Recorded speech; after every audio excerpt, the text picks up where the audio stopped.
بەناوی خودای گەورەی میهرەبان، ملیارەها ملیار حەمد و سەنا و سپاس و ستایش بۆ زاتی پاچی ئەڵڵا، ساحیبی هەموو ناز و نیعمەتەکان، خاوەنی هەموو ناز و نیعمەتەکان. یا ڕەبی ملیارەها ملیار حەمد و سەنا و سپاس بۆ زاتی پاکت کە بەڕاستی ناز و نیعمەتێکی زۆرت بە ئێمە بەخشیوە کە نەبەژماردێ و نەدەستوانین بیژمێرین. درود و سەڵات و سەلام بڕژێ بەسەر جانی پاچی پێشەوامان، نووری چاومان، تازی سەرمان محەممەد المستەفا صلى الله عليه وسلم، و لەسەری یار و یاوەرانی، و لەسەر ئال و بەیتی پاچی، و لەسەر شوێن کەوتوانی تا ڕۆژی دوایی. خۆشەویستانم، ئەو نامەی پێغەمبەری خوا صلى الله عليه وسلم لە بۆ هێرەقلی نووسی، ئاخری نامەکەی نووسی بووی فإن توليت فعليك إثم الآرسيين. أي هرقل، ئەگەر تۆ ئەو دینەی حەق کە دینی ئیسلامە وەری نەگری، ئەم ڕیسالە و پەیامەی من بڕوا پێ نەکەی، بزانە گوناحی هەموو ئاریسیەکان لە ملی تۆوە. ئەو ئاریسیانە چێن؟ چ کەسێکن ئەوانە؟ بۆ گوناحی هەموو ئاریسیەکان لەسەر مل و ئەستۆی هیرەقلی بیتن؟ پاشان ئەو سێ قەشەیەی کە سەلمان لە خزمەتیان خوێندی و دەرسی حەقیقەتی دینی مەسیحی لەوان فێر بوو، بۆ ئەیان گوت ئێستا کەس نماوە لەسەر زەوی کە لەسەر دینی حەقی مەسیح بێ ئیلا ئێمە و چەند کەسانێک نەبێ. ئەوەی شام ناردێ مووسڵ، ئەوەی مووسڵ ناردێ نووسەیبین، ئەوەی تورکیا ئەوەی نووسەیبین ناردێ ئەموریەی، ئەوەی ئەموریەی گوتی تەواو کەس نماوە کە لەسەر ئەم دینی حەقە بێ. سوبحان الله، بەڕاستی شتێکی سەیرە. ئەوانە چێن؟ چ کەسانێکن کە دینی حەقی مەسیحی حەزرەتی مەسیحیان لابێتن؟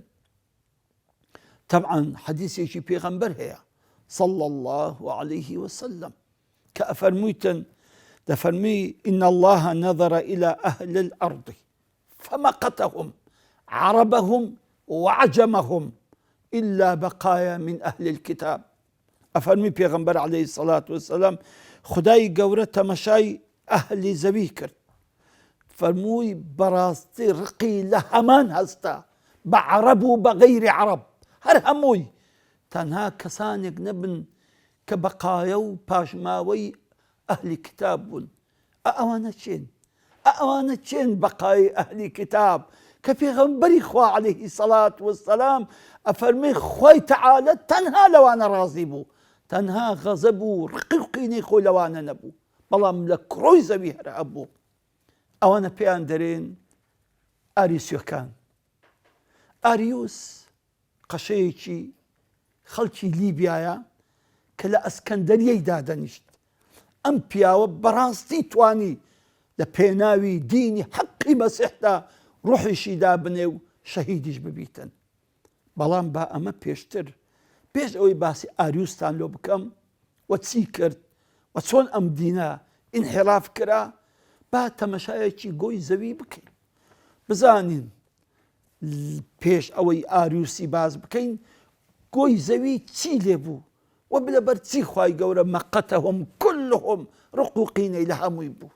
ئازیزانم، ئەگەر تەمەشای دنیای ئەو سەردەمی بکەین کە ئاریوسی دەمەوێت باسی بکەم، تەبان یەکەمیشت ڕۆمەکان زۆرە هەریە زۆری زەوی لە بەندەستیوان بوو، ئاسیا و ئەفریقیا و زۆری لە ئەوروپایەکانیش خاچی ئەوروپا لە بەندەستی ڕۆمەکان بوو.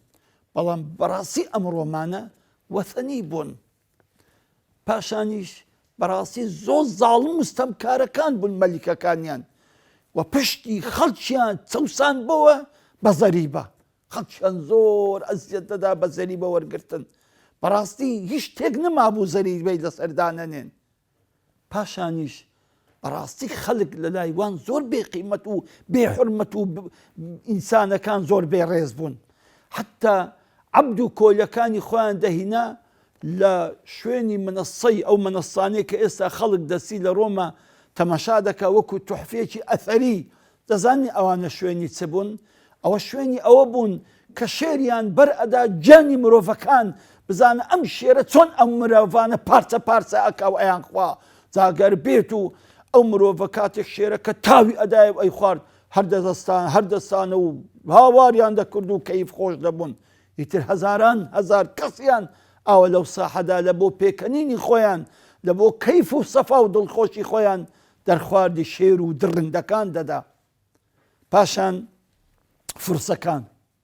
فرسەکانیش دنیایەکی زۆری خاچی دنیایان لە بندەست بوو، بەڵام بەڕاستی فرسەکان لەو پەڕی بێدینی و لەو پەڕی بێ ئابڕۆیی بوون، چونکە هەندێکیان لەو فرسانە بەڕاستی وەکو کسرای یەزدەجر ئەوە دەچوو زینای لەگەر خوشکی خۆی دەکرد، لەگەر کچی خۆی دەکرد. یعنی کسرا یەزدەجر ئەوە بەڕاستی دەچوو عیلاقاتی سێکسی لەگەر کچی خۆی دادەنا. و کسرایەکی کەشیانەی ناوی بەهرام جۆبینە ئەوە دەچوو عیلاقاتی سێکسی لەگەر داک و خوشکی خۆی دەکرد. ئەم عادەتە خراپە، ئەم نزیک بوونەوە بێشەرعیانە زۆر ببوو لە ناو دەوڵەتی فارسی ئەوێ زەمانیدا. پاشان لە دەوڵەتی فارس خەڵک 7 تەبەقە بوو. 7 تەبەقەی یەکەم کە کسرا و ئاوانەکانی بوو، ئەوانە خێنی پاچیان لە جسمدا بوو وەکو خوا تەمەشایان دەکردن. ئیتر دەهاتی خوارێ تەبەقەکان کەم دەبوونەوە، حتا ئەو تەبەقانی وەکو حەیوان و وەکو درڕندە و وەکو ئاژەڵ تەمەشایان دەکردن. پاشان سێم چین و گروپ کە لەسەر زەوی هەبوو ئەو وەختی هندیەکان بوون. هندیەکانیش حەدث ولا حەرەج، هەرچی هەبوو دەیان پەرست، هەرچی شت بوو کردیانە خوا، مانگ، ئەستێرە، زەوی، جیا، دار، بەرد، پشیلە، سەگ، عوشتر، هەرچی دەرێ، یعنی پشیلە، مشک، چێر، هەرچی دەیاندی دەیان کردە خوا، حتا مەعاذ الله ئەستەغفر الله، یعنی عەورەتی ژنان و عەورەتی پیاوانیشیان دەپەرست، دەیان گوت ئەوانە خوان، سبحان الله. یعنی هەرچی هەبوو دەیان پەرست، یعنی بە هەزاران خوایان لە خۆ پەیدا کرد بوو ئەیان پەرست. چینی چارەم ئەوانەی کە لەسەر زەوی دەژیان سینیەکان بوون. سینیەکانیش سێ دینی زۆر مەشهوریان لەناو هەبوو. دینێکیان ناوی لاتسۆ بوو، دینێکی تریان ناوی کۆنفۆشیوس بوو و دینێکی تریشیان ناوی بوذا بوو. ئەو سێ دینە بەڕاستی لە ناویان زۆر بوو، هەر دینێک تەوەجوهەکی تایبەتی خۆی هەیە. دینی یەکەمیان لاتسۆ ئەوە هەر حرامە لە کلەوان خۆ لە ژن بگەینی، هەر ژنیان پێ حرامە قاتیبەتەن کە ئینسان خۆی تێ بگەینی. بەڵام کۆنفۆشیوس ئەوانە مادی بوون، زۆر مادی بوون. بەڵام بوذایان ئەوانە زاهید بوون، زۆر کەمیان دەخوارد، کەم دەنووستن، کەم قسەیان دەکرد، کەم زلکیان لەبەر دەکرد، ئەوانە بەو شێوەی کەوا دینداریان دەکرد. پێنجەمین چین لە گۆی زەوی کە لەو سەردەمی ئەژیان عەرەبەکان بوون. عەرەبەکانیش سبحان الله تووشی بتپەرستیەکی عەجایب ببوون، لەسەر دینی حەقی حەزرەتی ئیبراهیم لایەندا بوو. ئەو دینە یەکتاپەرستەی کە حەزرەتی ئیبراهیم بۆ هینانووە بۆی بەجێهێشتن و لە پاشی خۆی حەزرەتی ئیسماعیل تەبلیغاتی لە بۆ ئەو دینە کرد و پێی گوتن، بەڵام بەداخەوە ئەم عەرەبانە هەر هەموویان بتپەرست بوون. حتا هەر لە ناو مەککەی 360 بتی لێ بوو ئەیان پەرست، 360 بت. جا هەر ماڵێک بتێکی هەبوو، هەر شتێک بتەکی هەبوو، سەفەر بتەکی هەبوو، ترست بتەکی هەبوو، خۆشی بتەکی هەبوو، ژنهینان بتەکی هەبوو، تەلاق بتەکی هەبوو، چسوانم هەر یەکی هەرچی حەزیان لێ بایە بەڕاستی ئەوە ئەیان کردە بت و ئەیان پەرست و بۆ خۆیان ئەیان کردە خۆی خۆیان. سبحان الله. ئەمە گۆی زەوی بوو کە باسم کرد، بۆیە پێغەمبەری خوا عەلەیهی سەڵات وسەلام فەرمووی ئین الله نەظەر ئیلی ئەهلی الأرض، خوای گەورە کە تەمەشای ئەهلی زەوی کرد، فەمەقەتەهم كلهم، بەڕاستی ڕق و قینەهی لە هەر هەموو گۆی زەوی هەستا لەبەرچی ئەوە حاڵی ڕۆمەکان بوو کە باسم کرد، ئەوە حاڵی فارسەکان بوو کە باسم کرد، ئەمە حاڵی هندیەکان بوو کە باسم کرد، ئەوە حاڵی سینەکان بوو، ئەوە حاڵی عەرەبەکان بوو، هەر هەمویان هیچیان دینی حەق و ڕاستیان لا نەبوو. بەڵام کۆمەڵە خەڵکێک نەبێن، کۆمەڵە خەڵکێک کە لە بەقایەی ئەهلی کتاب بوون، کە لە دینی مەسیحی حەق لەسەر دینی مەسیحی حەق بوون، ئەوانە پێیان دەگوت ئاروسیەکان. دەبا بزانین ئەمانە ئەو ئاروسیانە بۆچی تووشی کێشە بوون؟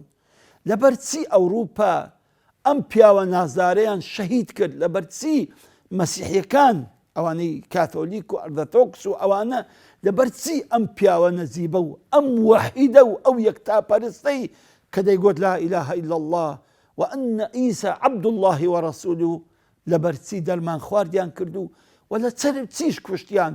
خۆ لەسەر دینی حەق بوو کە بانگی دینی حەقی ئەکرد. خۆ قەشەیەکی زۆر متەمەکین و زیرەک و بەلیمەت بوو، ساحیبی چەندەها نووسین و کتاب بوو، کار هەمووی ئەو تعلیماتە ڕاست و دروستەی دەرهینا بوو لەو ئینجیلە ڕاست و دروستەی کە خوای گەورە ناردبی خوارێ. ئینشاءڵڵا لە دەرسی داهاتوو بۆتان باز دەکەم بە ئوبێدی خوای گەورە. سەلام عەلەیکوم وەڕەحمەتوڵڵاهی وەبەرەکاتوه.